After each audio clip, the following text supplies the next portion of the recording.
Guys, yung mga solid kong follower, alam nila tong kwento nito. Eto, ang kwento ng Hyundai Tucson nito, parang binili namin to parang 5 months ago. So ngayon, eto maganda to. Eto nga yan eto nga yan, tignan nyo Ako tumitindig ako sa mga binibenta ko. Kaya ako tinitindigan yung binibenta ko kasi alam ko. Ngayon, nagkataon na yung binili namin ng Fiesta na unit, eto, binibenta niya rin. Isa lang ang may-ari. Pinabundle sa amin. So, binili ko na rin kasi okay naman, maandar. Walang problem. Ngayon, ang mangyari, nakita ng follower namin sa abroad. Sabi niya, boss, gusto ko yung Tucson. Sige, Tucson ito. So, ngayon, ito, ang usapan namin is parang 15 days para matapos. Kasi nire-refresh nga yan So, kahit na hindi Ford, kabisado rin ng mechanic natin. Mga Hyundai Accent, Tucson. So, yan. Kumbaga yan ang next natin na Forte. So, pinarefresh ko yan lahat. Okay yan, pati tranny. Walang problem. Ngayon, ang problem, di ba, 15 days. Ngayon, yung follower namin, si Sir, nagkaroon ng emergency. Okay, nagkaroon siya ng emergency. Ang emergency niya is, parang nag-pass away yata yung father niya or yung lolo niya, parang ganun. So, dahil emergency, nakapag-book agad siya ng ticket pabalik ng Manila and wala silang gagamitin from Manila pagdating sa airport papuntang saan nga ba to? Malayong lugar guys Parang siguro lagpas ng Isabela or Isabela. Malayo talaga. So ngayon, sabi ko, sir, nakaka 3 days pa lang kami sir 3 days pa lang yung yung palugid namin. Bali ang napalitan pa lang namin dito is mga drive belt, cooling system, minaman-manan pa namin yung temp.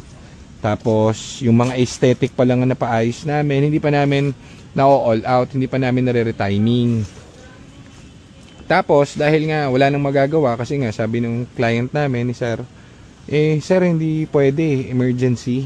Ano tawag dito, kailangan meron kaming kotse pag uwi. So wala akong choice. So dahil eto kasi 'di ba may drive belt, meron pa yung timing belt dun sa loob. Marami ring sensor yan. So pinilit namin, nagahol kami sa oras. Siguro 3 di ba 15 days nga ang palugid ang hiningi kong sa kanya, ang usapan namin na kumbaga para siya matapos. Kaso nga ayun nga, meron siya emergency na ang mali ko rin nagmagaling ako. Kumbaga, sige sir, kaya namin yan Hindi na namin to na retiming. So sablay dun sa retiming, hindi namin napalitan yung belt na isa kasi matagal yon. Kasi nga naging hasty tayo dahil 3 days lang 3 days lang yung palugid, hindi natin kumbaga na all out yung unit. Okay naman to, kumbaga na biyahe niya to hanggang malapit na sila sa Isabela yata nito. Biglang naputol yung timing belt. So nagkalasog-lasog yung piston. So anong ginawa ko after? Pinatowing ko pabalik sa amin. Tapos inalok namin ng hotel service sila ma'am doon. Pinabook ko sa admin namin. Then lahat money back guaranteed. Binalik ko lahat, walang pisong natira. Ayaw nga ni sir Sabi niya, hindi sir, ang tawag dito yung magtira ka ng parang 30,000 yata. Ang benta kasi namin parang 250 yata. Yung 30 sir, itago nyo for the boys, sabi niya. In good terms kami na nung follower namin. Yung follower namin. Para sabi ko, hindi sir, may ako sir. Ako ang magagalit sir. Money back guaranteed sir sa unit kasi sablay namin on our part. Okay? So on our part. Kaya dito guys, hindi namin minamadali kasi we learn from experience. So dahil sa experience na yon, talagang lahat ng unit ko, lahat pinapa-all out ko kasi ayoko nang babalik sa ganung problem, sa ganung sitwasyon. Ayoko na. Ang gusto ko, pagka yung kotse galing sa atin, ayoko nang gano'n na mapapahiya ako, 'di ba? Kasalanan ko rin 'yon kasi pumayag ako na kasi nga emergency, ano magagawa natin? Nagbebenta lang naman ako ng kotse kaso dapat mas alam ko dahil ako yung nagbebenta ng kotse. Ako yung car dealer, so dapat mas maalam ako at mas alam ko yung kotse yung binibenta ko. Ayokong magbenta ng kotse na pagka nagka-problema ka that day, that week, that month, masisira ako sa iyo or ano tawag dito, papangit ang image ko sa iyo, 'di ba? Ang gusto ko yung masasatisfy ko at yung tipong matutuwa ka rin dun sa binili mong kotse. Okay, so yan, money back guaranteed yan. Yan ang kwento niyan. Alam ng mga solid follower natin yan. At yung nakabili nito, actually, gusto pa nga bumili sa amin ulit kasi yung service na nakuha nila sa amin, walang kapantay yun. Wala kang ganon na makikitang car dealer. Ngayon, kung ba't ko siya kayang gawin dun sa mga unit ko kasi napaka very little lang naman ang sumasablay sa kotse ko. Okay? Kumbaga, kunwari, 10 kotse, di ba? O, sabihin natin 20 na kotse. Hindi mo yan mapa-perfect, magkakaroon sila ng problem. Minsan, hindi naman yung mga sumasablay na kotse, kunwari, di ba, sa 20, may sumablay kaming dalawa ron, every month. Yung dalawa na yun, tinitindigan yun. Okay? Tinitindigan yun, hindi yun lahat, services. So, money back guaranteed pa, walang problem eh. Kaso lang, minsan kasi, driver error din kasi.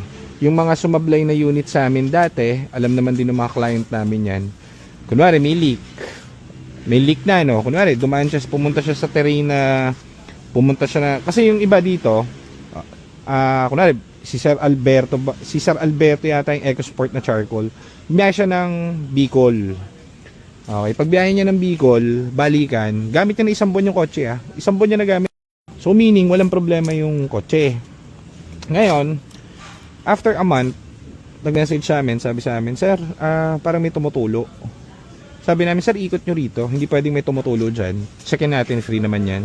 Galing sa atin yung kotse. Kaso, may laka daw siya. So, nilaban niya yung kotse. So, nilaban niya nang walang tubig, tumutulo pala yung coolant. Kasi, syempre, natagtag yung kotse. Meron dun tubo na hindi mo naman may iwasan yun. Factory naman yung ganun. Wala lang, natanggal lang yung tubo.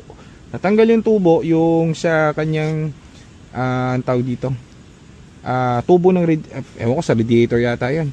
Tubo ng radiator tanggal, so nag-leak yung tubig, so walang tubig, umaandar yung kotse. Ang nangyari, kumatok yung makina kasi pinilit ibiyahe. So ang labanan doon, sabi ko, Sir, yan, wala namang problem, kaso yan, hindi na natin mistakes yan. Kung pwede lang, sagutin ko lahat, kaso naiintindihan naman din ng client natin. So sabi ko, ganito na lang, palitan na lang natin yung kung ano yung problem dun sa engine, sagot mo yung parts, magkano lang naman yung parts yan. Lahat ng labor niyan, sagot ko.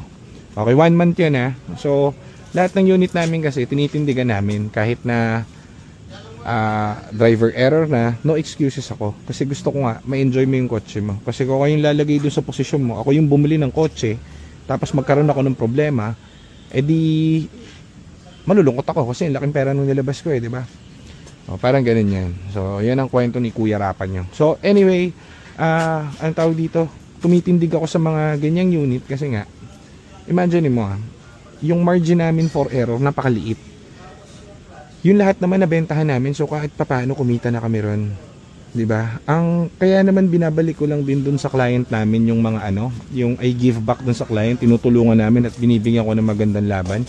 Kasi una guys, hindi naman ako na hold up, hindi naman ako na kidnap, hindi naman ako na aksidente, hindi naman ako nagkasakit, hindi naman ako na ospital, di ba? Wala naman akong gastos sa sarili ko. So might as well na ibigay ko na lang dun sa client ko kapag kailangan niya, di ba? So sa 20 tao, ano man lang yung tulungan mo yung dalawa, o di mapa-perfect mo yung 20, di ba? Kinuha ko lang naman dun sa 18 yun Sa 18 na na-satisfy ko doon ko lang kinuha yung nagiging problem nila. So everybody happy. Wala akong kahit isang client na sad boy. So ganyan. So sana na-appreciate tayo ng mga past clients natin kasi minsan may tumatawag sa amin yung mga dati pa naming bentahan 2 years ago, 1 year ago, tumatawag after 1 year, Sir, gagalit sa akin, Sir, malubat yung kotse ko, Sir, kasi hindi mo kasalanan nyo, kayo po ang gumagamit ng kotse. Yung mga ganun kasi illogical na yon. Kumbaga wala na siya sa husyo, pero hindi ko siya hindi ko siya dinidisregard, hindi ko binabastos.